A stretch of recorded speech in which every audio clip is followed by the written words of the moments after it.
la Belgique et Bruxelles sont au cœur, ou en tout cas occupent une place essentielle, Jacques, dans ton parcours, hein, tant en poésie que dans ton trajet linguistique vers le Nord, et on y reviendra évidemment. Alors, pour présenter brièvement Jacques Darras, et on se connaît depuis quelques années, c'est toujours un peu un défi, hein, parce que j'ai l'habitude de dire que, Jacques, tu as plus d'une corde à ton arc littéraire. Et donc, je vais tenter de vous présenter. Donc, tu es originaire de Picardie, tu as été professeur de littérature anglo-saxonne et doyen de la faculté des langues étrangères à l'université d'Amiens-Picardie. Comme poète et auteur, on te doit une épopée poétique en 8 chants, ou 8 recueils, que tu as rassemblés sous le titre générique La Mai qui provient du nom d'une rivière qui coule dans ta région, du côté de la baie de Somme, que j'ai eu le plaisir aussi de découvrir en ta compagnie. Alors, parmi ces recueils qui façonnent d'une certaine façon cette architecture poétique, on peut citer Moi j'aime la Belgique en 2001, publié chez Grasset. Vous voyez que chez Gallimard, que vous voyez que on est déjà en plein dans la Belgique, parce qu'il n'y a pas beaucoup de poètes français qui ont intitulé un recueil Moi j'aime la Belgique. Hein, on y reviendra. On pense aussi à un recueil plus récent, La reconquête du tombeau d'Émile Verhaeren. Je signale que tu as également reçu le Grand Prix de poésie de l'Académie française en 2006 pour l'ensemble de ton œuvre. Alors, parallèlement, on ne peut pas passer sous silence les nombreuses traductions d'auteurs anglo-saxons que tu as proposées, notamment Walt Whitman, Coleridge. Signalons aussi que tu as proposé une nouvelle traduction des sonnets de Shakespeare chez Grasset, cette fois en 2013. Et enfin, comme essayiste, on peut citer le livre qui va nous servir d'une certaine façon d'introduction aujourd'hui, ce livre paru ici à Bruxelles, aux éditions Le Cri en 2001, qui parle l'européen, sous-titré L'Europe dans la contrainte des langues nationales, évidemment qui est le titre de notre dialogue, de notre rendez-vous d'aujourd'hui. Ce rapprochement, cet attachement à Bruxelles, d'où naît-il et qu'en est-il?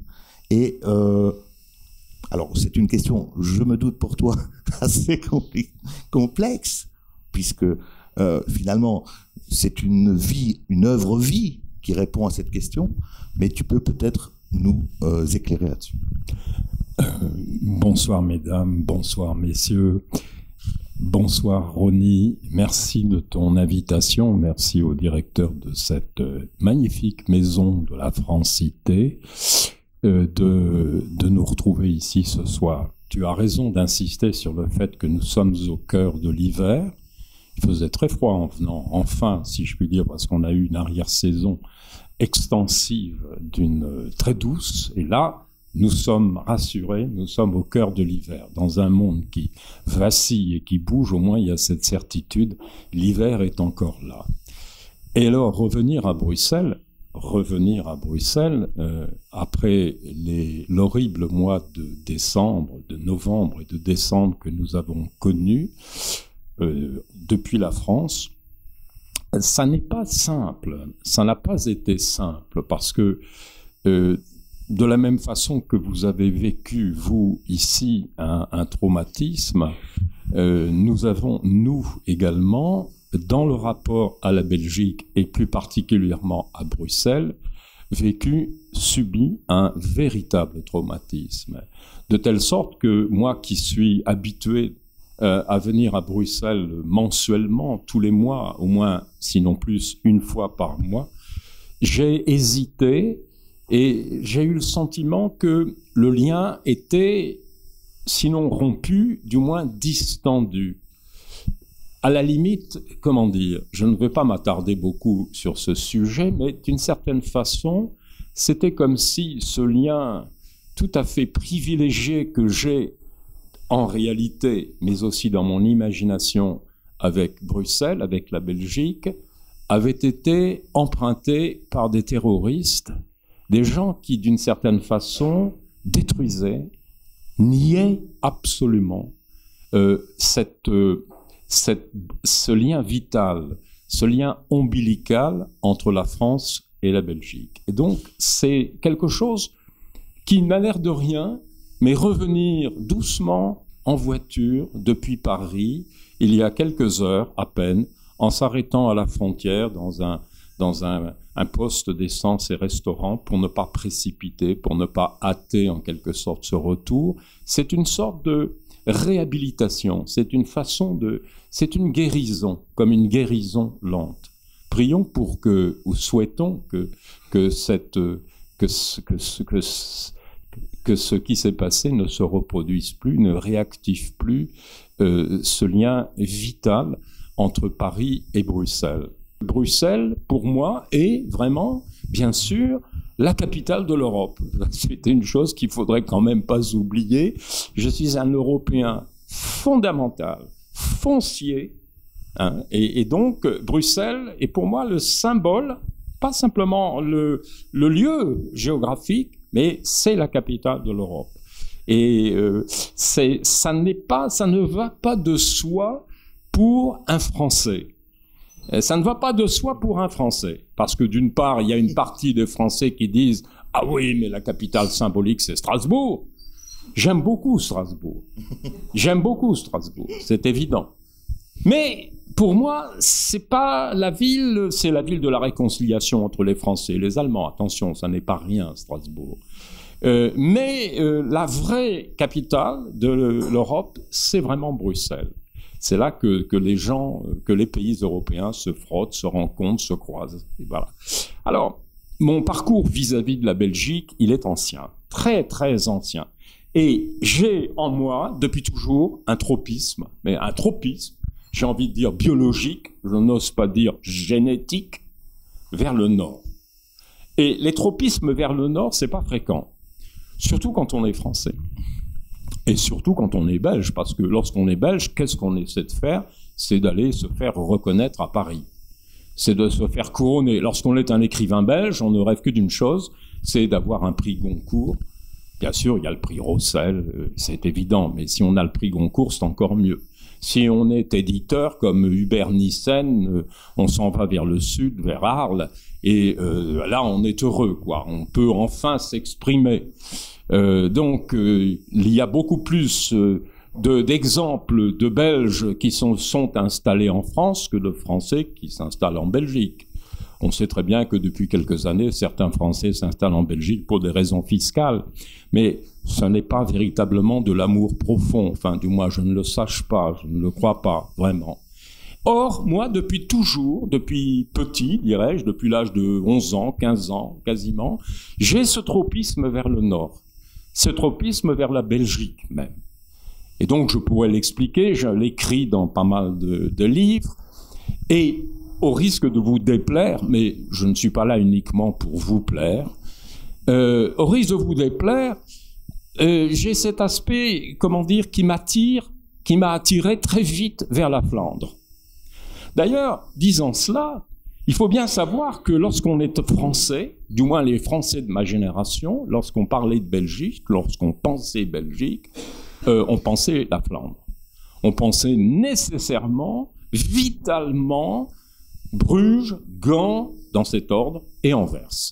Mon tropisme, c'est la couleur, le mouvement, la foule, la force des masques, le carnaval, en particulier, qui me parle, qui me touche, en quelque sorte.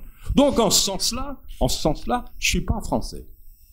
En ce sens-là, je suis pas français. Je suis pas du tout Versailles, jardin bien tiré au cordeau. Je suis pas du tout style classique. J'adore cette verrière là qui est art déco. J'aime beaucoup l'art déco. Je demandais si c'était Horta ou si c'était un disciple d'Horta qui avait fait cette chose-là. Je suis dans un intérieur là le mobilier qui n'a rien à voir avec un intérieur français. Bref, j'ai une forme de tropisme vers quoi? Comment le qualifier pour d'un mot le résumer? vers ce que j'appelle le baroque. Dans le fond, je suis un baroque.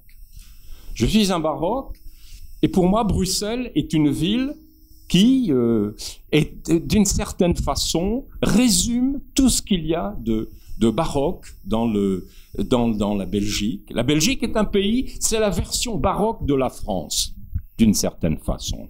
Pour moi, c'est ça, la Belgique. C'est-à-dire, c'est une ville, d'une certaine manière, expressionniste, qui n'a pas peur de la couleur, qui frappe avec la couleur, qui affiche la couleur, et qui en même temps aime le mouvement, aime les foules, aime le trait satirique, la bande dessinée, enfin bref. Donc je me sens, et qui en même temps a le sens de la chaleur communicative, la chaleur communicante. Et donc, alors on trouve ça déjà plus ou moins à Lille, mais j'aime plus particulièrement ce côté belge parce qu'il y a en plus il y a l'art, il y a la peinture et il y a la littérature d'une certaine façon. Donc c'est moins la Belgique surréaliste que j'aime que la Belgique expressionniste. Mais je suis allé directement, spontanément vers cette chose-là.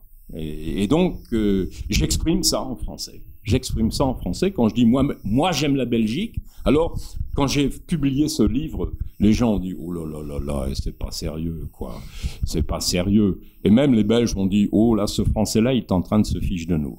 Il est en train de se moquer de nous. Moi, j'aime la Belgique. Oui, il veut dire que, bon, d'accord, on se connaît les histoires belges, on connaît tous ces trucs-là. Non, pas du tout. Pas du tout. J'ai publié ce livre en 2001. On est en 2015. Je continue de dire, moi, j'aime la Belgique. Alors, bien entendu, ce tropisme, il fallait que je réfléchisse un peu. Après, c'est bien d'avoir des tropismes, c'est bien d'avoir de l'instinct, mais il faut quand même un peu réfléchir, faire preuve d'un peu d'intelligence. Et alors, je me suis dit, et c'est ce qui a conduit à l'écriture de ce livre qui parle européen, j'ai cru pendant très longtemps, et nous allons dialoguer ensuite tout à l'heure ensemble, et vous allez, je suis ici pour apprendre tout autant que pour vous dire quoi que ce soit, hein. C'est vous qui allez m'apprendre l'état de Bruxelles en 2016, et dans quel état vous sentez la ville, en quelque sorte. Eh bien, j'en suis arrivé à penser que Bruxelles était la réconciliation de ce qu'il y avait de meilleur dans la Belgique et l'endroit où, d'une certaine façon, se frottaient les cultures wallonnes et flamandes, sans compter la bruxelloise, la marolienne en particulier, et d'autres cultures, d'ailleurs, puisque c'est une ville assez cosmopolite et ouverte à d'autres cultures actuelles, et que dans le fond, il y avait là un creuset, une sorte de matrice souple de l'Europe, que c'était une ville vraiment européenne, et qui, de par la division même de ce pays en deux grandes communautés, pour ne pas citer la troisième communauté germanophone, effectivement, mais qui ne donne pas l'impression de peser, c'était un pays qui était un pays laboratoire. C'était un laboratoire.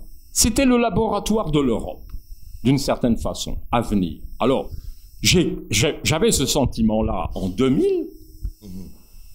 La question que je me pose ce soir et que je me posais en venant ici, c'est je me dis mais qu'est-ce que tu écrirais maintenant en 2016 ? Alors évidemment, nous sommes dans une période de choc. Nous sommes dans du choc. Le choc, c'est l'Europe, c'est la question européenne. Qu'est-ce qu'il en est au lendemain des attentats ?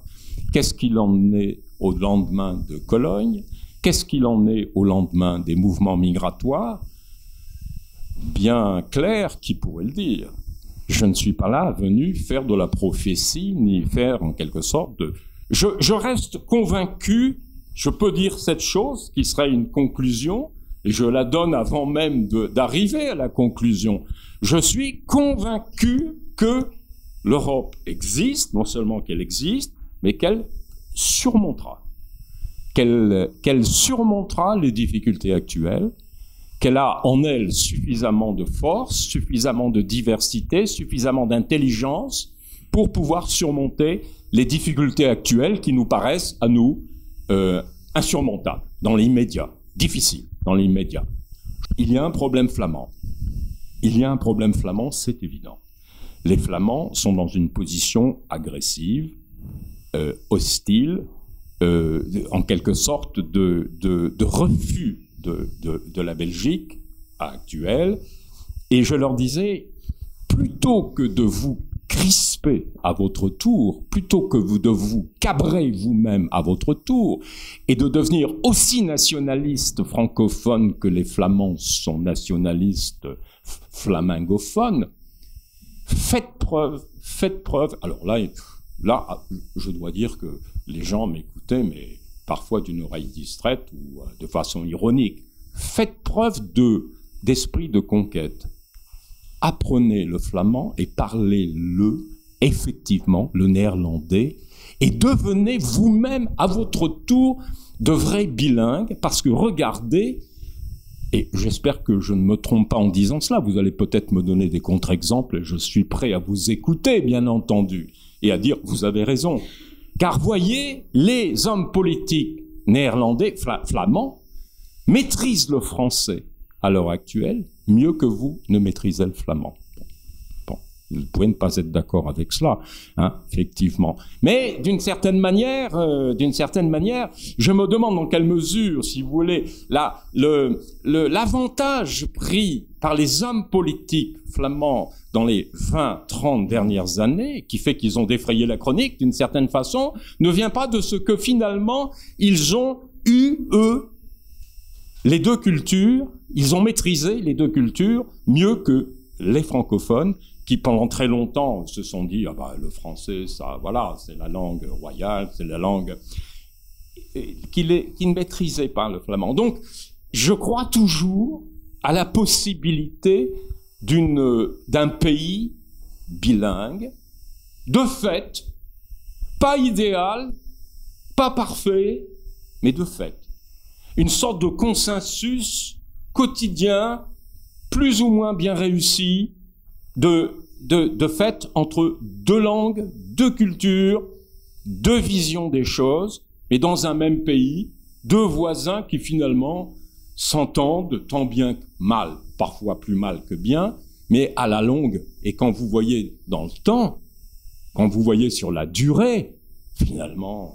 Moi, j'avais des conversations terribles dans les années 90 avec un de mes amis d'origine gantoise. Bon, Gand, c'est un peu spécial.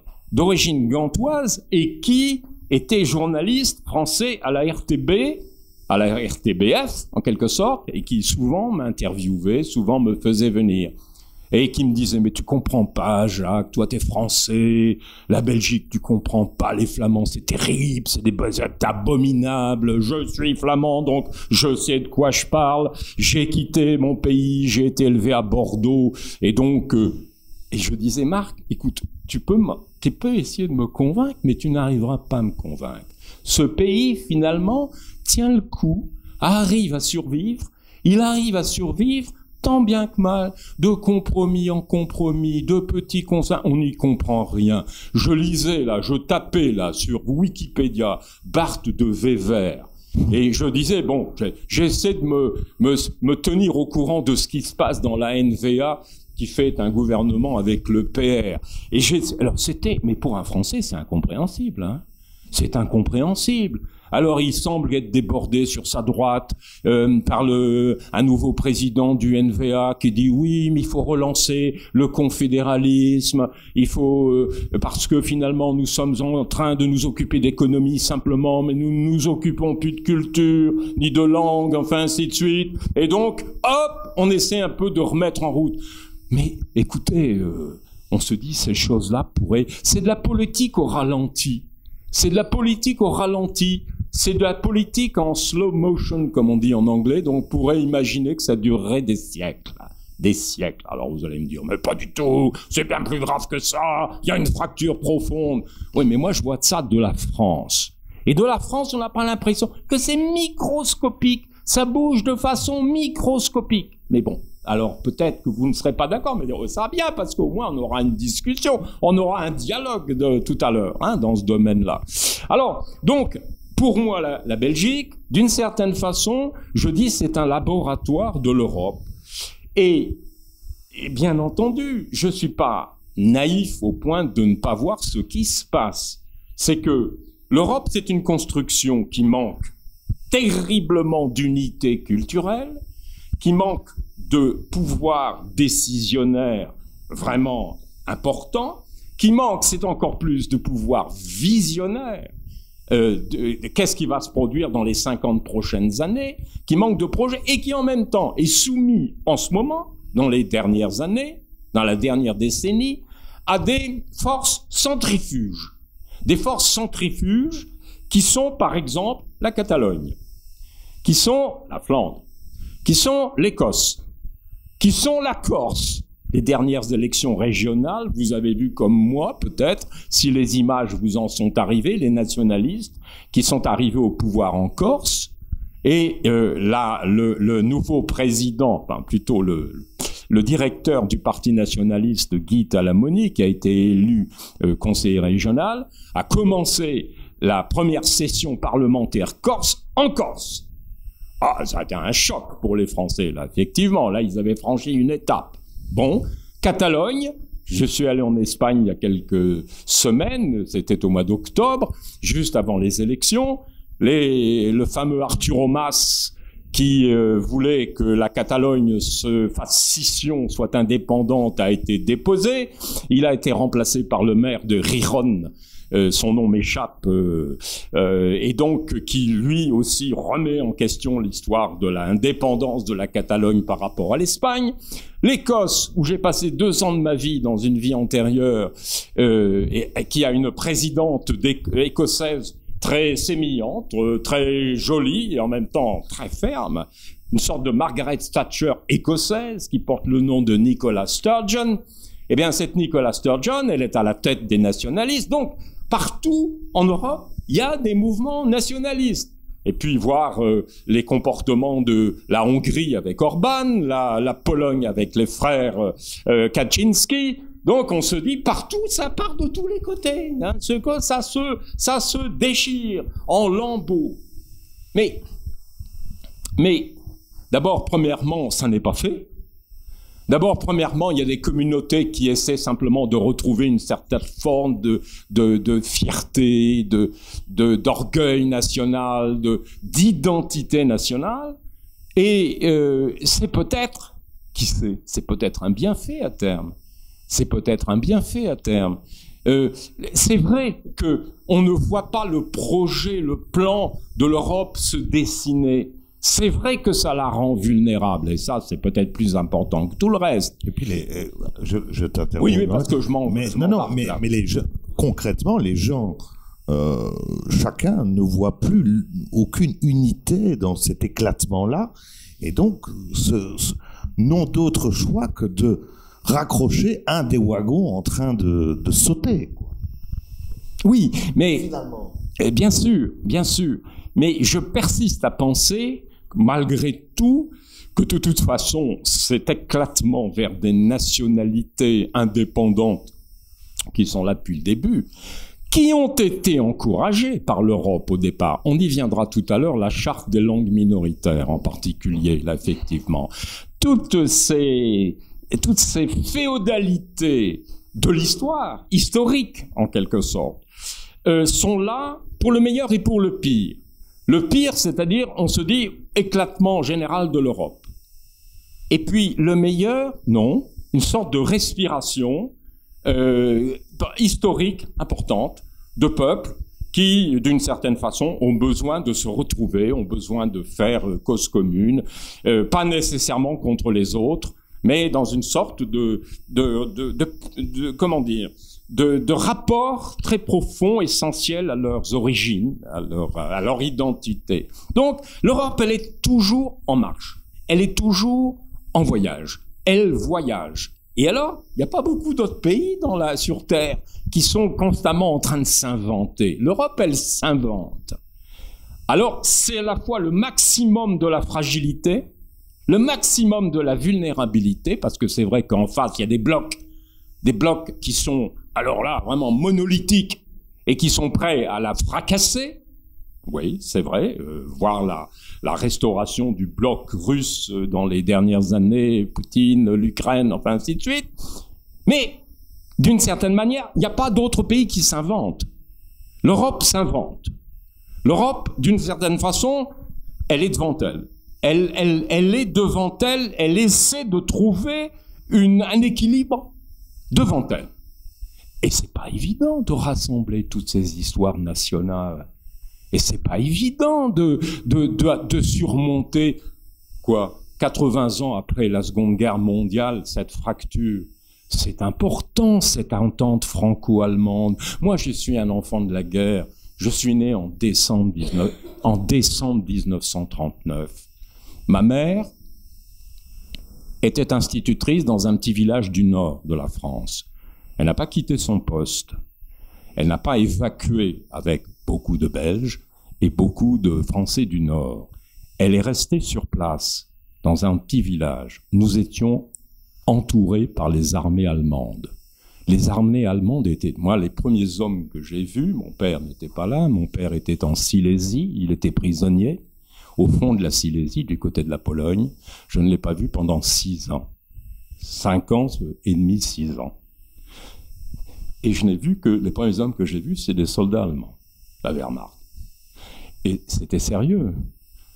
La forêt dans laquelle nous étions, nous vivions à 2 kilomètres d'une forêt, c'est là qu'étaient implantées les bases des V1 et des V2. Ces missiles, ces ancêtres des fusées, ces missiles qui allaient détruire Londres. Et donc les missiles partaient de cet endroit-là. Et tous les Allemands avaient construit des blocos le long des plages à 10 kilomètres de là, parce qu'ils attendaient que les Alliés débarquent, que les Alliés débarquent là. Et donc nous étions littéralement saturés d'Allemands. Et donc, nous avons résisté. J'ai eu le sentiment, moi, le fantasme, on écoutait, je racontais ça à Paris il y a quelques jours, j'écoutais les premières émissions de radio que j'ai entendues, c'est la BBC, les Français parlent au français. C'est vraiment ça. On fermait tous les volets et à 8 heures du soir, on mettait Londres, ici Londres, et on écoutait. On avait l'impression de résister. Bon, c'était purement symbolique, bien entendu. Mais il n'empêche. Toute mon enfance, je l'ai vécue dans la haine de l'allemand, dans la haine de l'Allemagne. Aujourd'hui, mon fils enseigne l'allemand à la Sorbonne. Vous voyez, il ne faut pas désespérer d'une certaine façon. Il ne faut jamais insulter l'avenir. Moi, je pense ça profondément. Ne jamais insulter l'avenir. Et donc, Bruxelles, pour moi, c'est l'image de ça. C'est l'image d'une ville qui, tant bien que mal, réunit les communautés. Il y a des communautés qui veulent la détruire, comme partout ailleurs. Il y a des communautés qui veulent détruire les villes. C'est vieux comme l'histoire, ça. Les villes ont toujours été attaquées, les villes ont toujours été détruites, les villes se sont toujours reconstruites. Mais les villes sont le lieu également où l'intelligence, l'art, le commerce, à tous les sens du terme, subsistent, résistent, survivent. Et donc, Bruxelles, pour moi, c'est devenu le symbole. Bien sûr, Paris également, mais Bruxelles est devenu le symbole de la résistance européenne, de la survie européenne à venir. Donc voilà ce que, d'une certaine façon, je suis venu vous dire. Vous allez me dire que c'est de la croyance. Oui, c'est de la croyance. Mais la politique est tellement importante à l'heure actuelle qu'elle a dépassé le problème des langues. D'une certaine façon, le problème des langues, il est secondaire. Alors, il y a un mythe et il y a une réalité. Le mythe, il a été merveilleusement exprimé par l'écrivain italien Umberto Eco. Umberto Eco a rassemblé en une phrase qui fait mouche, qui est belle, et qui est juste d'une certaine façon. Il a dit l'Europe, qu'est-ce que c'est l'Europe ? Il a dit l'Europe, c'est le pays de la traduction. C'est très beau comme formule, c'est très très beau comme formule. Mais d'abord, ça s'adresse à l'écrit, pas à l'oral, sauf dans le cas des rencontres politiques entre les gens, les hommes d'État, effectivement. Je ferai une parenthèse là-dessus tout à l'heure, mais ce n'est pas la réalité. La réalité de l'Europe aujourd'hui, en chiffres, elle est la suivante. Elle est la suivante. Il y a 28 pays européens. Il y a 24 langues officielles. Au Parlement, au Parlement à Strasbourg, enfin à Strasbourg et à Bruxelles, il y a 11 langues de travail. À la Commission, le cœur et le cerveau, d'une certaine façon, de l'Europe, à Bruxelles, il y a 3 langues de travail, qui sont l'anglais, l'allemand et le français. Aujourd'hui, tous les papiers qui sortent de la Commission, tout ce qui concerne les décrets, les lois, enfin ainsi de suite, 72% sont écrits en anglais, 13% en français, 3% en allemand. Ça ne fait peut-être pas 100%, mais bon, disons qu'il y en a 0,5% en gaélique éventuellement. Donc, la réalité de l'Europe, c'est l'anglais. C'est une réalité et c'est un paradoxe à la fois, car c'est précisément le moment où l'Angleterre dit « Oh mais moi l'Europe, sortez, retenez-moi ou je m'en vais ». Brexit. Brexit. En Allemagne, un monsieur appelé Luther, 1517, 1519, 1520, quasiment, traduit pour la première fois le latin de l'Évangile, celui de Jérôme, de Saint Jérôme, lui-même traduit déjà donc du grec, et donc traduit en allemand. Et c'est considéré par les Allemands aujourd'hui comme la fondation de l'Allemagne, de la langue allemande. Un Picard, encore un Picard, je suis à peine chauvin, un Picard, encore un, qui porte le nom de Jean Calvin. Ça veut dire Jean le Chauve, effectivement. Donc Jean Calvin s'exile à Genève, et avec un autre Picard qui est son cousin, qui porte le nom de Olivetan, ils traduisent la Bible, l'Évangile, en français. Bref, première brèche dans le latin. D'ailleurs, la Renaissance, ce qu'on appelle la Renaissance, c'est la naissance des nations. C'est la naissance des nations et bientôt du nationalisme. Chaque nation se constitue autour de sa langue. Fin d'une langue universelle pour l'Europe, d'une langue commune pour l'Europe. Le français, à l'issue de cela, va s'imposer comme étant la langue, à partir du XVIIe siècle, de tous les traités diplomatiques. Diplomatie, le français. Le français devient la langue de l'Europe. La langue de l'Europe, qui est la langue de la cour de Prusse, Frédéric II interdit le latin dans les universités prussiennes pour le remplacer par le français. Langue du français qui va aller jusqu'en Russie. En Russie, toutes les gouvernantes de toute l'aristocratie russe apprennent le français, elles sont françaises. Le français triomphe, XVIIe, XVIIIe siècle, la Révolution française, ainsi de suite. Qui est-ce qui casse le français? Napoléon. Napoléon qui veut, soi-disant, étendre l'universalité du français à l'Europe, à la terre entière, finit comme vous le savez, il finit comme vous le savez. Qu'est-ce qui ramasse la mise? À ce moment-là, l'anglais. L'anglais ramasse la mise, d'une certaine façon, et ça ne fait que croître et embellir depuis le XIXe siècle. Waterloo, bien nommé, mot de consonance belge, consonance anglaise en Belgique, Waterloo. Donc, Waterloo, c'est la fin du français, c'est la fin du français comme étant la langue de l'Europe. L'anglais l'emporte. Bon, jusqu'à quand? Personne ne sait. Qu'est-ce qui dit que ce ne sera pas ensuite l'espagnol? Qui dit que ce ne sera pas telle autre langue? Donc quand on prend le point de vue de Sirius, c'est-à-dire quand on se met à hauteur des astres, on se dit, bon, bah, voilà, les langues, ça dure, et puis ça va, puis ça vient, puis ça change. Pourquoi en faire un drame? Pourquoi en faire un drame? Est-ce que véritablement c'est ça qui est dramatique?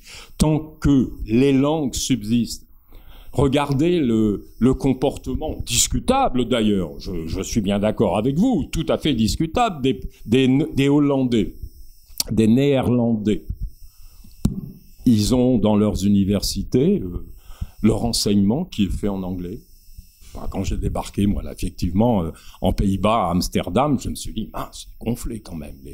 Oui, mais les Néerlandais, ils s'en fichent, c'est des commerçants. Et donc, eux, ils suivent la langue du commerce. La langue du commerce, c'est l'anglais. Si c'était le chinois, ils apprendraient le chinois, hein, pas de problème. Et donc, effectivement, il faut suivre la langue du commerce. Est-ce que ça abîme leur littérature? Que je sache, non. Que je sache, non, parce qu'ils font la cloisonnement entre le monde extérieur, le monde du commerce, et dès qu'ils se retirent chez eux à 5 heures du soir dans leur péniche pour prendre un verre de vin, ou pour prendre, il y a des endroits, c'est extraordinaire, hein, il faut voir tout le monde qui est dans sa péniche, et puis l'homme et la femme qui sont face à face, et puis qui se shootent, qui se boivent des verres de vin, là, comme ça, ils repassent au néerlandais, quoi, c'est tout. Alors, finalement, j'en suis arrivé, moi, à des visions assez pragmatiques et plus idéalistes de la langue. Le pragmatisme, un des versants du pragmatisme, c'est précisément l'écrivain que je suis, que tu es, l'écrivain que nous sommes, et qui, le poète que je suis, et qui, justement, essaie d'écrire le mieux possible, le plus d'expressivement possible, qui essaie de faire vivre sa langue le mieux possible pour que la langue subsiste. Donc, écrivain français, nous sommes, nous serons, ad vitam aeternam, et nous faisons de notre mieux pour rendre notre langue vivante, et de la rendre toujours superbe, comestible, agréable, plaisante au goût. Donc, c'est ça qui est notre tâche à nous, et rien d'autre. Maintenant, ce qu'il en advient des langues, je pense qu'elles suivent la politique. Or, pour moi, la politique essentielle en Europe, et en disant cela, je termine pratiquement là-dessus, je ne fais que suivre ce que disent les politiques, c'est véritablement le couple franco-allemand. Je suis l'enfant de la guerre, 39, mon fils enseigne l'allemand à la Sorbonne, et donc je suis, moi, absolument convaincu que la clé de voûte de l'Europe, elle est là. Et que tant que cette clé de voûte tient, l'Europe tient. Servi, je voudrais qu'on écoute aussi le poète Jacques Darras, parce qu'on a parlé d'histoire, on a parlé de temps, d'espace, de frontières, de langue, mais le rôle du poète est important, est essentiel dans cette réflexion, et je voudrais quand même qu'on écoute la langue d'Arras, le poème parlé-marché d'Arrasien, dans cet exemple sur Bruxelles. Bruxelles. Bruxelles. Bruxelles, Grand Place. La Brouette. Certains d'entre vous connaissent peut-être ce café, que j'affectionne particulièrement. Apprendre très vite à laisser place à l'admiration dans la phrase. Apprendre à laisser les poumons se dilater dans nos propres phrases. Apprendre à faire place à la place qu'occupe l'air pulmonaire en nous. Apprendre à parler ciel ouvert, ciel couvert, en public, à nous-mêmes. Pas nécessairement en public, pas nécessairement devant des foules publiques. Il y a une architecture de la parole parlée qui répond à l'architecture construite. Il suffit que nous nous adressions publiquement à l'intérieur de nous-mêmes, que nous apprenions à faire place à d'autres langues architecturales en nous, que nous fassions place aux langues les plus étrangèrement proches de nous.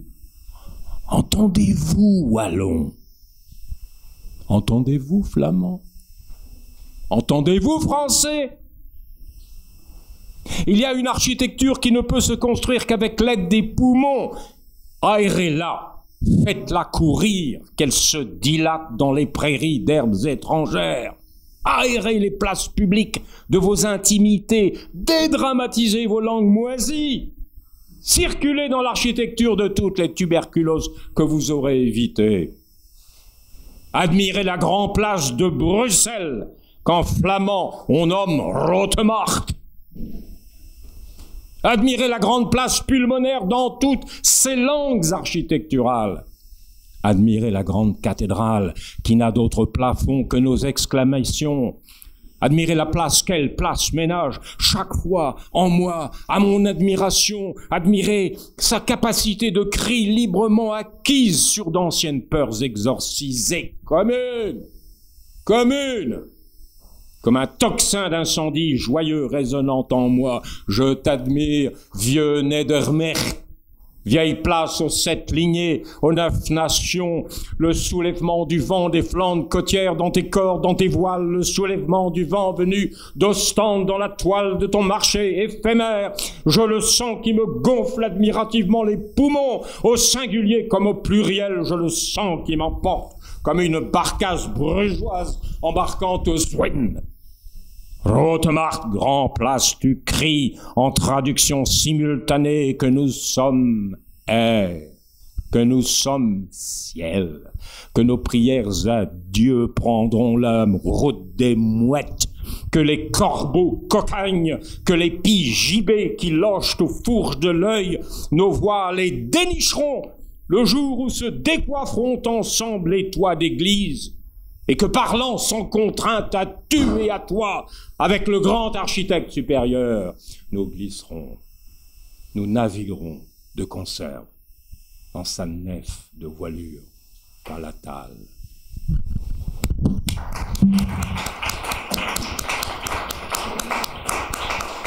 J'ai bien évidemment schématisé mon propos. J'ai schématisé mon propos. Je suis moi-même un traducteur. Je crois beaucoup à la traduction, je crois beaucoup à la notion de translatio studii, c'est-à-dire le passage de l'étude des études d'une génération à une autre. Et nous n'existons que grâce à la traduction des textes d'Aristote au Moyen-Âge, de Platon également. Et donc l'histoire de l'Europe et l'éveil de l'Europe à elle-même, c'est d'une certaine façon la redécouverte des textes grecs fondamentaux et des textes latins fondamentaux, et au besoin passer par la philosophie arabe d'Avicenne et d'Averroès. Et donc la traduction, c'est effectivement ce qui constitue l'Europe dans sa genèse, dans son histoire. Mais je suis aussi conscient d'une chose en tant que linguiste. Je vais être très bref, parce que je dois résumer en quelques mots ce qui a été mon expérience. J'ai une formation à l'origine de classique, c'est-à-dire d'humaniste. C'est-à-dire que j'ai commencé en me destinant à l'enseignement du latin et du grec. J'ai une licence de latin et de grec, et j'ai une licence de philosophie. Ma route a brusquement dévié alors que j'avais 22 ans, ce qui est tardif pour apprendre une langue. Certes, je savais l'anglais comme un lycéen, belge ou français, mais il a fallu que je passe l'agrégation d'anglais. Et entre un anglais de lycéen et un anglais d'agrégé d'anglais, l'agrégation n'est pas tout à fait la même chose qu'en Belgique, en France. Enfin, c'est assez voisin, similaire, mais ce n'est pas tout à fait la même chose. Ça a été un travail de 2 ans et demi terrible. Et ce séjour d'Édimbourg dont je vous parlais en Écosse, dont j'ai conservé les images et les mémoires, les souvenirs les plus tendre, les plus affectueux, et en même temps a été terrible, parce que la langue est le lieu d'un exercice de pouvoir. La langue, c'est de la violence. Je n'irai pas jusqu'à dire, comme Barthes, la langue c'est le fascisme, enfin ainsi de suite, ce qui est vraiment beaucoup exagéré. La langue, c'est un exercice de pouvoir. Je me suis trouvé, moi, homme de français destiné à enseigner le français, en Écosse, balbutiant en anglais dans un état de victime, de personnes qui recevaient... Et alors Dieu sait que les Écossais, là, dans ce domaine-là, et les Anglais sont terribles, hein. Les gens qui balbutient leur langue, qui baragouinent leur langue, qui ne sont pas à la hauteur, en quelque sorte, de leur langue, eh bien, qu'est-ce qu'ils dégustent? J'ai été littéralement méprisé. J'ai vécu ce mépris, je savais qu'il fallait passer par ce mépris avant de maîtriser la langue. La langue, l'apprentissage d'une langue, sauf dans des familles fortunées où les enfants peuvent avoir accès au bilingue très vite dans leur enfance, ainsi de suite, l'apprentissage d'une langue, la langue exerce une violence, exerce une domination. Lorsque vous êtes dans un milieu d'anglicisme, vous êtes dans un milieu anglais, de commerce ou d'enseignants, d'universitaires, qui tous ont appris le français lorsqu'ils étaient jeunes à l'école en tant que seconde langue, et qui parlent entre eux, et que vous essayez de vous faire écouter, de vous faire entendre, avec votre anglais pas tout à fait assuré, pas l'accent totalement qu'il faut, vous êtes littéralement rejeté de la communauté.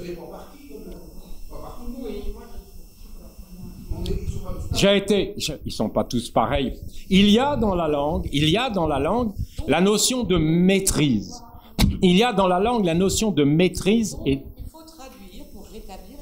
de domination. Mais la traduction, vous ne pouvez pas être en permanence avec un traducteur à côté de vous. Ça, c'est bon pour les hommes politiques, important. Chacun d'entre nous n'est pas accompagné d'un traducteur. Il faut avoir surmonté, il faut être très fort moralement. Et dans l'adolescence, on ne l'est pas tellement fort généralement. Il faut être très fort pour accepter de parler mal une langue, mais de vouloir être compris. Et en ce sens-là, les Américains sont beaucoup plus démocrates que les Anglais. Les Américains acceptent très très bien que vous parliez mal leur langue pourvu que vous la parliez. Pourvu que vous la parliez. Si vous voulez. Aux États-Unis, ça pose pas de problème du tout. C'est normal. C'est un pays qui a été fait par l'agrégation de gens qui venaient d'Europe centrale, qui venaient d'Allemagne, qui venaient d'Italie, et qui se fichaient pas mal de bien maîtriser l'idiome, et qui le pliaient à leur façon. Tout le monde était, d'une certaine manière, à égalité. Il y avait que la côte Est avec Boston, où là, on parlait un très très bel anglais, comme dans la nouvelle vieille Angleterre, en quelque sorte. Mais l'Américain est beaucoup plus démocrate à propos de la langue. Il se fiche pas mal de l'accent. L'anglais d'Angleterre, qui informe encore, en France, pour le moins, nos accents et nos pratiques, est un anglais absolument impossible, à maîtriser parfaitement. Et je vous assure que dans le milieu intellectuel, c'est drôlement dur. C'est drôlement dur. Et donc, je disais que il y a dans la langue, et pensez aux étrangers, qui sont vis-à-vis du français aujourd'hui, qui sont obligés d'apprendre le français en l'espace de 2 ans, les migrants qui vont apprendre le français en l'espace de 2 ans ou 3 ans. Attendez, c'est de la maîtrise, et dans la langue, il y a de la violence. Ne faites pas comme s'il n'y avait pas de violence. Il y a de la violence dans la... Oui, mais l'amour... Oui, mais l'amour, d'accord, l'amour... Oui, mais l'amour... Mais l'amour... Mais non, l'amour, vous le trouvez à la fin. Quand vous êtes l'amour, vous le trouvez à la fin. Ça ne suffit pas. Ça n'est pas...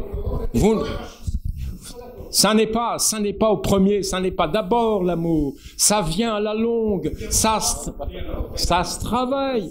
Je vous parlais de l'adolescence et de l'état dans lequel je me trouvais moi-même. J'ai surmonté cet état. Et maintenant, ça me dérange plus du tout, éventuellement, de continuer à parler anglais en faisant éventuellement tel solécisme, telle faute. Je m'en fiche royalement. Mais j'ai 70 ans, dites un peu. Et donc, c'est un long apprentissage. Simplement, ne sous-estimez pas la violence qu'il y a dans la langue, de sorte qu'une langue s'impose aux autres.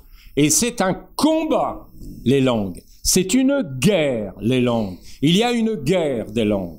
Et donc, ne faites pas comme si ça n'existe pas. C'est ça, le problème. Actuellement, l'espagnol connaît une forte vitesse.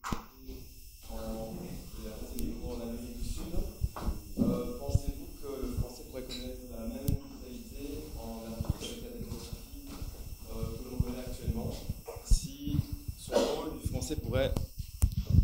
Reformulez votre question parce que j'ai du mal à l'entendre. Ah, excusez-moi. Donc voilà, voilà, c'est clair. Donc voilà, donc ma question qui est un petit peu hors sujet, mais comme on parle de langue française, je voulais savoir que voilà, actuellement l'espagnol connaît une grande vitalité en Amérique latine. Est-ce que vous pensez qu'avec la démographie actuelle en Afrique et plus singulièrement en Afrique centrale, est-ce que le français est amené encore à être une langue importante au niveau locuteur sur la langue mondiale? Je voulais avoir un petit peu votre avis là-dessus. C'est pas hors sujet du tout. D'ailleurs, j'avais préparé aussi des chiffres, car je crois beaucoup aux chiffres, d'une certaine façon. On estime que les francophones avec l'Afrique à l'heure actuelle, et ça se donne des raisons d'espérer, mais je les tempérerai ensuite, sont à peu près à 275 millions. 275 millions de francophones, ça n'est pas négligeable. Ça n'est pas négligeable. Alors, il se passe en Afrique une guerre entre l'anglais et le français. Et alors là, c'est une guerre ouverte. Les pays les plus peuplés sont des pays anglophones. Le Ghana, le Nigeria.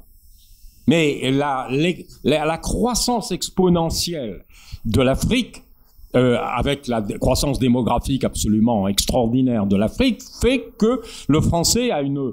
Dites un peu aussi, c'est une des raisons pour lesquelles nous sommes au Mali, nous sommes en Centrafrique. Bien sûr que nous sommes en train de protéger les populations, et d'une certaine façon, je vois pas qui pourrait aller contre. Mais il y a quand même des intérêts francophones dans ces pays-là, c'est pas négligeable, c'est pas secondaire.